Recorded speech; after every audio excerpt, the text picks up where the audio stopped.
With the Big Ten Wrestling Spotlight, I'm Shane Sparks, and today we shine it on the Michigan Wolverines. A special season. This is the 99th season of Michigan wrestling, and we're joined by Sean Bormet, their third-year head coach, All-American Myles Amine, and Big Ten finalist Mason Parris. Sean, exciting time for this program. 2 years ago, you guys fell just short. You were fifth place at the national tournament, just missing out on taking home a trophy. Last year, more of a developmental year for the program. But this season, you get a lot of horses back. Speak about the expectations and why you feel this could be a really special season for the Maize and Blue. Yeah, it's a special team. You know, we got a great mix of veterans and extremely talented young guys, and I think they're all excited about the opportunity in front of us this season. You know, the sight's set on winning Big Ten championship and winning an NCAA championship as a team, and we have a lot of individuals looking to do the same thing. I think we built a lot of we had a lot of development last year as a program from top to bottom, and some of our guys taking that Olympic redshirt year, they made some tremendous gains. We've had a few months of training under our belt, and just seeing the energy and the enthusiasm just in the development process, which our guys have been heavily focused on, just kind of not knowing when we'll start competing again. That's been tremendous just for our staff and just from the morale of our program. The guys are excited. Myles, you've had a really solid career, high finishes at the NCAA championships. You've been fourth, third a couple of times.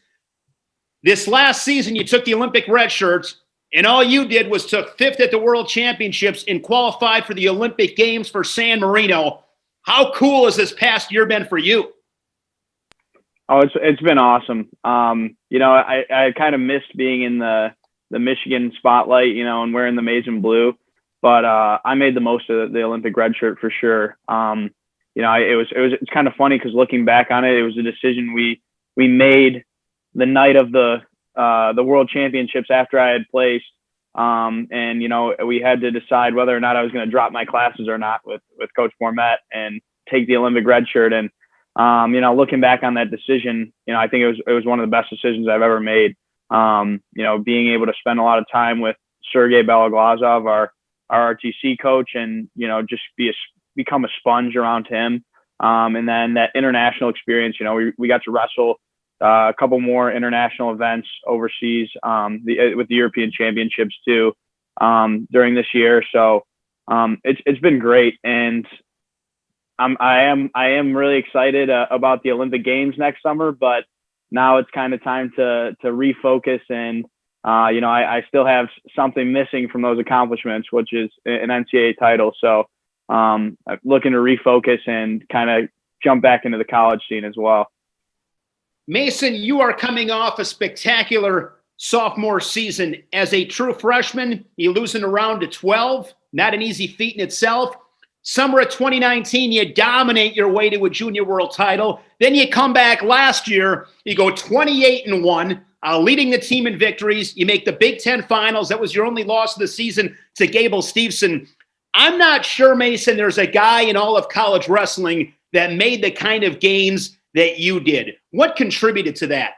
Yeah, well, after my freshman season, I had a good season. I was a little disappointed in myself. I just knew I could do better, and I was a better wrestler than that. So, right as soon as the NCAA tournament ended, I knew I had to make big improvements in myself as a wrestler. So I started focusing on myself getting stronger and just really focusing on, a lot of positions and stuff. And that year of experience, my very first year, was really important to me. I think that's what helped me improve so much, make me improve so much, at juniors and, this year or last year. When you look at Myles and Mason, what makes those two guys unique? Well, I think just their leadership and the way they approach everything they do. They kind of have the mindset of the way you do anything is the way you do everything. And they put a tremendous effort in all areas of their life. I think their relationships are important to them. Their families, their academics, not just their results in wrestling, but how they prepare. What kind of effort do they put into a sprint in their morning lift? in getting this takedown, or giving up, not giving up this position. I mean, everything they do is so consistent. I think that's one of the, one of their greatest attributes is just the way they approach everything that they do. Coach Bormet, what are you most proud of when you look at the culture that you guys have established? Because it's not that easy, and you've done a really good job. Yeah, thanks. I think that, one of the most important things is, you got to have a group of guys, they got to have the right mindset when it comes to work ethic and development and enjoying that process, with the right positive attitude. So I feel, our staff's really proud of these guys, but it's also, right now, we have a team of guys that care about each other. They love each other. They want to see the guy next to them improve and also be great. And when you have a room full of guys with that mentality, everybody makes huge gains. Everybody makes huge jumps. And, that's what we've seen. And it's really compounded, I feel, since we've been back. When last season ended abruptly and the NCAAs were ripped away, it was pretty shocking, disappointing for our guys. They showed a lot of resilience through, the immediate, kind of quarantine and different things that we experienced in, March, April, May, June. But when we got these guys back towards the end of the summer, you could just see how much they appreciated just the opportunity to be together and just to be able to train together and push themselves, push each other, the competitiveness in the room. But it's just such a healthy environment right now that, I think that's a big part of the success formula. What do you want your legacy to be in a Michigan singlet? That's a great question. I think, it's great that I still have, some time to answer that.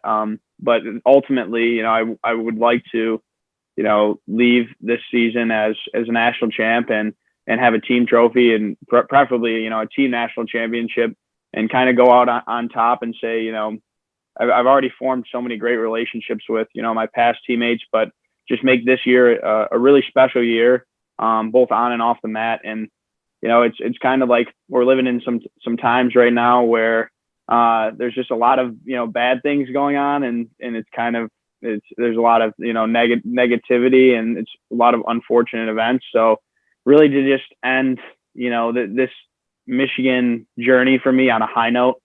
And I think we have a really great opportunity to do that. Mason, you had a ton of pins in high school.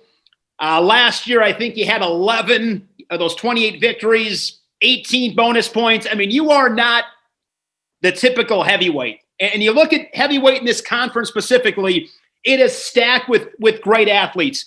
Speak to the mentality of coming out, scoring points, and ultimately getting the finish, getting a pin. Yeah. First things first for me is that I just want to, I want to do the best I can for my team. I always want to put up as many points as I can. I want to, help my team out as much as possible. And, I think that I always have had the mentality since I was younger of, scoring as many points as possible, trying to get the pin when I can, and just really trying to put my team, give my team the best opportunity to win that they can. And Coach Bormet, this Dana Wolverines, hungry, talented, a couple of other guys I wanted you to speak about. Stevan Micic, Logan Massa, returning All-Americans as well, back into this lineup. What have they meant? What do they bring to the table? And overall, a lot of depth on this team. I mean, you got to be licking your chops to toe the line. Yeah, I mean, those are, just two more really, of our really special veterans. And, I think when you talk about those two, you also talk, similar to Myles Amine, you're talking about guys that put a tremendous effort into the sport and into the process. And they're both guys that are exciting to coach and exciting to watch wrestle. They score a lot of points. They want to compete hard and be dominant, put team points on the board. And there's a common ground there between Myles, Mason, Stevan, and Logan, when it comes to the approach to their wrestling. Stevan's also already qualified for the Olympic Games. He had a tremendous year this past year competing and training. Logan has had a lot of success this past year in freestyle. He just won his second U.S. Open, a few weeks ago. So, he's made a lot of gains. I see both of those guys really excited also about, returning and putting the Block M on their back and competing for Michigan. Well, really appreciate the time, all you guys, sharing the spotlight on your program. You guys will be a force to be reckoned with, and wish you guys the best the upcoming season. Thanks again. Thank you, Shane. Thanks, Shane. Yeah, thank you. Thank you. That was a spotlight on the Michigan Wolverines for Big Ten Wrestling. I'm Shane Sparks.